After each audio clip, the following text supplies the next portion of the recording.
Well well well बाबा लोग कैसे हो। फाइनली हमें हमारा टीजर मिल गया है जो कि सुपर सुपर सॉलिड ऑसम है। यस, फुल इमोशनल होने वाला है सीन पर, जो कि मैं उम्मीद कर रहा था कि सेकंड या थर्ड वॉल्यूम से डफर ब्रदर्स हमें इमोशनल का तड़का लगाएंगे, लेकिन नहीं नहीं बाबा, फर्स्ट वॉल्यूम या यूं कहो कि जस्ट स्टार्टिंग से ही हमें इमोशनल करने वाले हैं। नो डाउट वाइब यही मिल रही है। जितने भी शॉर्ट्स एंड सीन इस टीजर में कवर करे गए हैं उनमें से बहुत से स्टार्टिंग के ही सीन एंड सीक्वेंस लग रहे हैं। यस, वॉल्यूम 1 की शुरुआत कुछ ऐसे हो सकती है कि वेक्ना अपनी पूरी ताकत के साथ अपनी आर्मी के साथ हॉकिंस पर अटैक करेगा, हॉकिंस के लोगों पर। और टीजर में यही मंजर भी दिख रहा है, हर तरफ से वेक्ना का अटैक हमारे बिलीवर्ड कैरेक्टर्स पर हो रहा है, उसकी आर्मी, उसके डेमोडॉग, उसके डेमोगॉर्गन्स। तो अभी करते हैं फुल ब्रेकडाउन टीजर को सीन बाय सीन। सीन के फर्स्ट सीन में ही हमें हैंडसम हंग चार्मिंग स्टीव दिखता है जो WSQ के रेडियो स्टेशन में साउंड डेसिबल फ्रीक्वेंसी को ठीक कर रहा है। ये तो सभी जानते ही होंगे कि स्टीव एंड डस्टिन अब WSQ के रेडियो स्टेशन पर काम करने लगे हैं, जहां रेडियो की फ्रीक्वेंसी लगातार बढ़ते भी नजर आ रही है। देन हम स्टीव को कार में जाते देखते हैं, लेकिन जस्ट उसके पीछे ल्यूकस एंड माइक भी जा रहे हैं। अब या तो ये दोनों स्टीव को फॉलो कर रहे हैं या स्टॉक कर रहे हैं या किसी मिशन पे निकले हुए हैं ये तीनों, जहां आगे जाकर इन दोनों ग्रुप का रास्ता बट जाएगा। लेकिन WSQ के रेडियो स्टेशन के बाहर हमारी 11 हमें दिखाई देती है अकेली खड़ी, जो नो डाउट अपने लवर माइक को अलविदा देने आई होगी। वो क्यों? क्योंकि नेक्स्ट आगे टीजर में हमें एक सीन में क्लियरली देखते हैं Mike and Lucas army suit में अपनी साइकिल पे सवार होके कहीं मिशन पर जा रहे हैं। और ये उसी सीन से कनेक्टेड है जो थोड़ी देर पहले स्टीव के पीछे हमने इन दोनों को निकलते देखा था अपनी साइकिल से। तो यस, या तो ये लोग पेट्रोलिंग पर गए हैं कि आखिर किस हद तक वेक्ना आर्मी ने अटैक कर दिया है हॉकिंस में, या फिर ये एक डिस्ट्रैक्टिंग मिशन होगा ल्यूकस एंड माइक का, ताकि WSQ के रेडियो स्टेशन में 11 एंड विल को थोड़ा टाइम मिल सके छुपने के लिए, खुद की पावर को गैदर आउट करने के लिए। क्योंकि नेक्स्ट सीन में हम रेडियो स्टेशन पर 11, Will, Nancy, Robin and Joyce Byers को भी देखते हैं। तो ये एक सोची समझी चाल लग रही है इस ग्रुप की, क्योंकि इसके बाद वाले सीन में हम ल्यूकस को बाइनोक्लॉस से कुछ दूर का देखते हुए काउंटिंग करते भी देखते हैं, वो भी रिवर्स काउंटिंग, जैसे कुछ चीज इनके पास आ रही हो। दैट्स व्हाई आई सेड कि ये मिशन टाइप लग रहा है, जहां 11 एंड विल को प्रोटेक्ट करा जा रहा होगा रेडियो स्टेशन में। And Steve, Mike and Lucas ये लोग वेक्ना या फिर उसके डेमोडॉग्स या फिर उसकी आर्मी को बरगलाने का काम कर रहे होंगे, डिस्ट्रैक्ट करने का काम कर रहे होंगे। देन नेक्स्ट सीन में हम ये बच्चों और लोकल्स के लोगों से भरा हॉल देखते हैं, जो नो डाउट किसी बंकर टाइप लोकेशन पर शेल्टर लेकर बैठे हैं। और जिस हिसाब से लाइट ब्लिंक कर रही है, ऐसा सिर्फ तभी होता है जब वेक्ना देव जी आपके करीब आते हैं। तो आखिर वेक्ना इस शेल्टर हॉल में क्या और किसे उठाने आ रहा है, क्या लेने आ रहा है, या फिर यहाँ भी किसी डेमोडॉग्स का अटैक होने वाला है और ऐसे में वो सभी को मार देगा यहाँ पे। देन हम जिम हॉपर को देखते हैं जो कहीं घात लगाए बैठा है और अटैक करने की पोजीशन में come on come on come on ये बोल रहा है। मे बी ये WSQ के रेडियो स्टेशन के गेट में होगा, जहाँ डेमोडॉग्स अटैक करने वाले होंगे और ये उन्हें ही मारने के लिए घात लगाए बैठा होगा, क्योंकि ये भी प्रोटेक्ट कर रहा होगा 11 एंड विल को, मींस इन सभी को। क्योंकि नेक्स्ट सीन में हम रॉबिन, नैन्सी, विल, 11 को फिर देखते हैं रेडियो स्टेशन में ही, जहां लाइटनिंग की ब्लिंकिंग को देखकर सब घबराए देखने को मिल रहे हैं। इवन मैं भी घबरा रहा था। मींस यहाँ तो वेक्ना ही आ रहा है या फिर उसके डेमोडॉग्स का अटैक कर रहे होंगे। बाकी नेक्स्ट सीन में हम देखते हैं विल को गर्दन में फिर कुछ हरकतें उठती दिख रही है। ये वही चिलमिलाहट है जैसे सीजन 4 के एंडिंग में विल की गर्दन में उठती थी। मींस वेक्ना विल के करीब है और वो हाथ धोकर विल के पीछे पड़ने वाला है। द नेक्स्ट सीन में हम आर्मी, ट्रक एंड हेलीकॉप्टर्स को हॉकिंस में जाती देखते हैं, लेकिन Mike, Will and Holly Wheeler कहाँ जा रहे हैं अपनी साइकिल्स पे।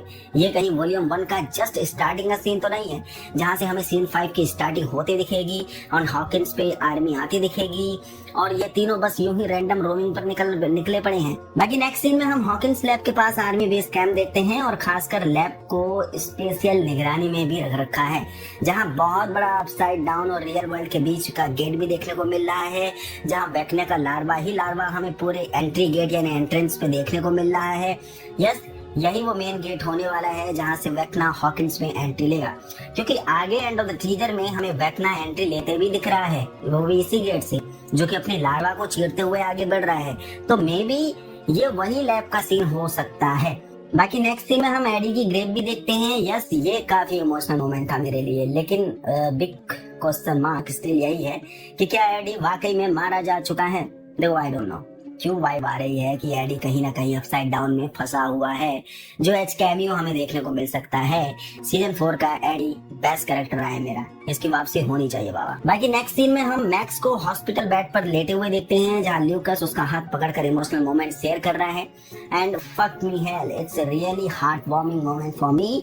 बाकी हमें 2 फायर फाइटर हाथ में फ्लेम थ्रोअर लिए दिख रहे हैं, जो नो डाउट वेक्ना की राल को जला रहे हैं। और ये वही लैब के अंदर का सीन है जिसे मिलिट्री बेस ने स्पेशली घेर रखा था, और नो डाउट ये मिलिट्री गाय ही होंगे, यानी ये जो फायर फाइटर्स है, जो मे भी वेक्ना या उसकी आर्मी को रोकने की कोशिश कर रहे होंगे। बाकी एंड ऑफ द टीजर में वेक्ना जो आग के साथ खेल रहा है अपनी रूथलेस एंट्री लेते हुए, कहीं यही वो मोमेंट तो नहीं है जहां वेक्ना डायलॉग मारता हुआ भी आ रहा है कि फाउंड यू एंड देन इन फायर फाइटर से लड़ रहा होगा, उनकी फ्लेम्स को डिस्ट्रैक्ट कर रहा होगा या अपने काबू में ले रहा होगा या फिर रिवर्स कर रहा होगा। एंड वेक्ना के फाउंड यू वाले स्टेटमेंट से एक ही चीज समझ में आ रही है कि वो खुद मिलिट्री बेस पर आ गया है, किसी और के लिए नहीं बल्कि विल बायर्स के लिए। क्योंकि टीजर के आगे आने वाले सीन में हम माइक को सभी को प्रोटेक्ट करते देखते हैं, जो अनाउंसमेंट टीजर में भी ये फुटेज आई थी। एंड माइक किसी को देखते हुए देख भी रहा है, जो नो डाउट लैब के उसी एंट्रेंस में देख रहा है, यानी गेट पर जहाँ से वेक्ना एंट्री ले रहा होगा। बाकी हम जॉयस को भी उसी गेट की तरफ देखते हुए देख रहे हैं, जहाँ नीचे उसकी गोद में विल बायर्स सबकॉन्शियस होकर गिरा हुआ देखने को मिल रहा है। और यहाँ वेक्ना अपना फाइनल डायलॉग डिलीवर कर रहा होगा कि फाउंड यू, जो कि विल को ही ढूंढने आया होगा। क्योंकि आगे आने वाले सीन में हम वेक्ना को विल को कंट्रोल करते भी देख रहे हैं। विल के मुंह के ऊपर वेक्ना का बड़ा सा हाथ देखने को मिल रहा है, जो काफी स्केरी वाइब दे रहा है, रूथलेस हाथ, बिल्कुल गंदा सा हाथ, जो वो लास्ट में अपने शिकार को मारने से पहले अक्सर करता है, जो हमने सीजन 4 में भी देखा था। लाइक भयंकर पजेस्ट करता है, just like Chrissy, just like max. और यहाँ भी वो विल के साथ वही करते नजर आ रहा है, जो कि वॉल्यूम 1 का फाइनल क्लाइमेक्स पार्ट हो सकता है। देन हम नेक्स्ट सीन में जिम हॉपर को जॉयस के साथ रूम में देखते हैं, तो क्या गड़बड़ करने वाले हैं ये लोग, एटलीस्ट किसी तो होने वाली है। नेक्स्ट सीन में हम Nancy, Steve, Dustin and Jonathan को अपसाइड डाउन में देखते हैं, जो जस्ट उसी लैब के बाहर खड़े हैं अपसाइड डाउन में, जहां मिलिट्री ने अपना बेस कैंप बना रखा है हॉकिंस में। तो क्या वेक्ना इस बार इस लैब में स्टे कर रखा है, यही वो अपनी रिकवरी यहाँ पर कर रहा होगा।